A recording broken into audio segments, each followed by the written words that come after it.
সারা আলী খান, আদিত্য রায় কাপুর। এই দুটি ছবির মধ্যে একটি ছবিতে 3টি অমিল আছে, তা খোঁজো। আপনারা কয়টি অমিল খুঁজতে পেরেছেন কমেন্ট বক্স এ তা অবশ্যই জানাবেন।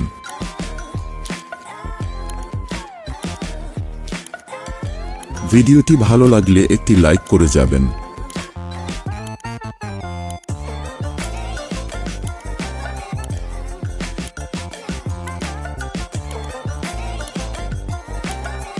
টাইম শেষ হতে যাচ্ছে, তাড়াতাড়ি কমেন্ট বক্সে বলুন কয়টি অমিল খুঁজে পেলেন।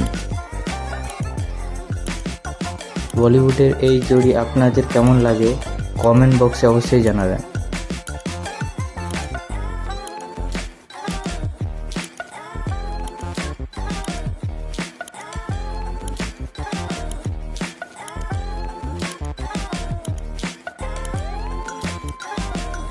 এইবার দেখে নিন আপনি কি সব অমিল খুঁজে পেয়েছেন। ভিডিওটি ভালো লাগলে একটি লাইক করে যাবেন।